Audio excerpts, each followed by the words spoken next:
इतनी भयानक दहाड़ से तो जमीन की भी हवा खिसक गई। बेचारी कछुई डर के सैया जी के चिपक गई। शुतुरमुर्ग को समझ ही नहीं आया कहाँ छिपे, तो साला मुंडी ही जमीन में धंसा कर भागने लगा। सारे जानवर उसे देखकर लाइट की स्पीड से गायब हो गए। शेर बिंदास जंगल में झूमते हुए की हवस नहीं, किसी पे कोई वश नहीं। क्या एक नन्ही सी भेड़ के पास पहुंच गया। क्या माल है यार। उसे कुछ गड़बड़ लगी। नहीं सारुण के यहाँ कुछ तो गड़बड़ है, जरूर कोई ना कोई गड़बड़। वापस जाने पर भेड़ उसे दोबारा बुलाकर उसे खाने के फायदे गिनाते हुए गोरी लेग पीस खोलकर दिखाती है। शिकारी उसे पकड़कर फोटो शूट करवाता है और फिर उसको सर्कस में करतब दिखाने के लिए यूज करता है।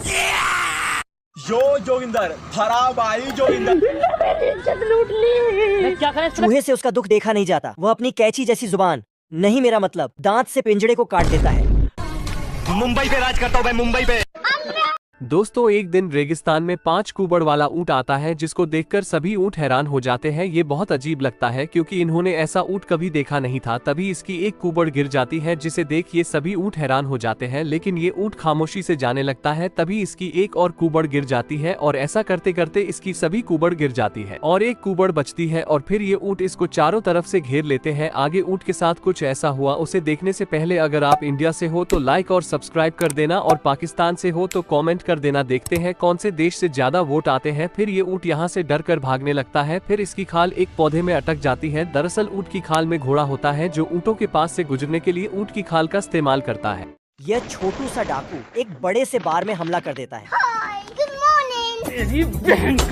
सभी अपना बोरिया बिस्तर बांध के निकल लेते हैं, लेकिन इस खरगोश को तो कोई फर्क नहीं पड़ रहा है। मैंने उसको इतना देखा जितना देखा जा सकता था। तो डाकू एक ऊपर एक नीचे लगा देता है। यह देखकर खरगोश अपनी मम्मी से 7 शूटर मांगकर ले आता है। तो डाकू 8 शूटर निकाल लेता है। तो खरगोश फिर 9 शूटर। आखिर में वह अपनी होममेड गन निकालता है।